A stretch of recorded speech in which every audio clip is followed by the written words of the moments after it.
Hey guys, buckle up, cause I'm about to share a wild ride of a story that's all about family, betrayal, and standing up for what's right. I'm Sarah, a software engineer who used to work crazy, long hours at a startup. But I made good money and I thought I was doing the right thing for my family. I had a 7-year-old son named Jake. My mom, Martha, offered to take care of him while I took on a 14-month project in Silicon Valley.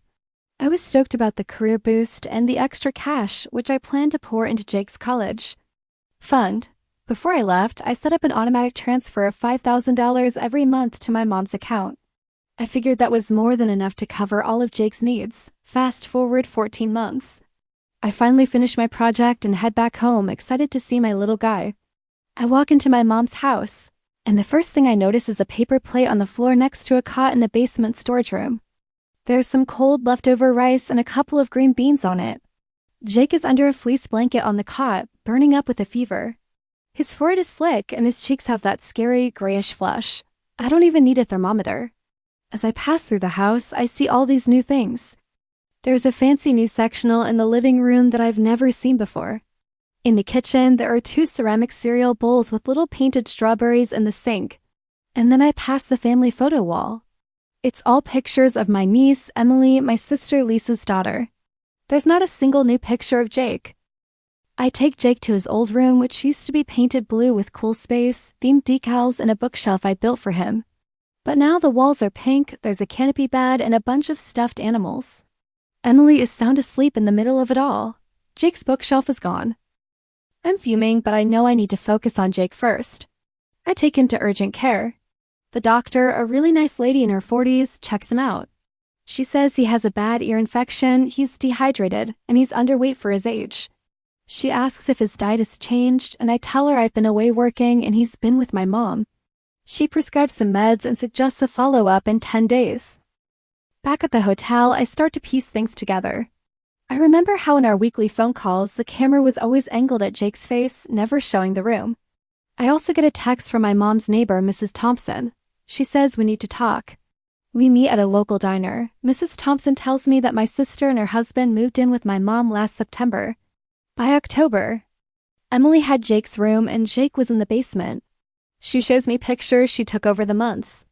In every one, Jake is alone outside, while Emily is inside, cozy on the couch or playing with her toys. I decide to dig deeper into the money. I still have access to my mom's Venmo account from when I set it up for her.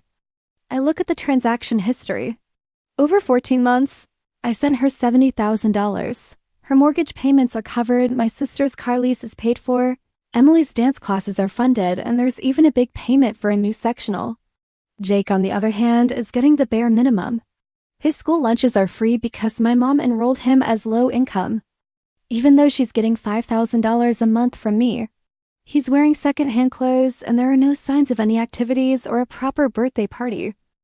I'm so angry, but I know I need to handle this smart. I call a family attorney. She tells me I have enough evidence of neglect to get an N. Emergency custody modification if my mom tries to fight me for visitation. I also talk to my job about transferring back to a regular office position, even though it means a pay cut. The next day, I go to my mom's house. She's there with my sister and brother-in-law. I don't waste any time. I lay out all the facts. I tell them how much money I sent, where it went, and how Jake was being treated. My mom tries to make excuses, saying my sister needed help, but I'm not having it.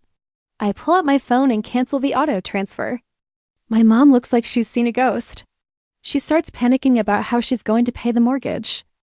I go downstairs and grab my dad's old recliner. Jake always loved that chair. It smelled like his grandpa. I drag it out to my car. As I'm leaving, I tell them that Jake is my top priority, and I won't let them treat him like this anymore. Now, a few months later, Jake and I are in a small but cozy apartment. His room has blue walls again, and we got a new bookshelf from IKEA. Jake is doing great in school. He's making friends, and his teacher says he's really coming out of his shell. We have real plates for every meal, and we don't have to worry about anyone taking advantage of us. My mom has tried to call and leave voicemails, but I don't listen to them. My sister even called once, asking for money. I told her I hope she figures things out, but I'm not going to be her bank anymore. This whole experience has taught me that you have to be careful who you trust, especially when it comes to your family. And sometimes you have to be strong and make tough decisions to protect the ones you love.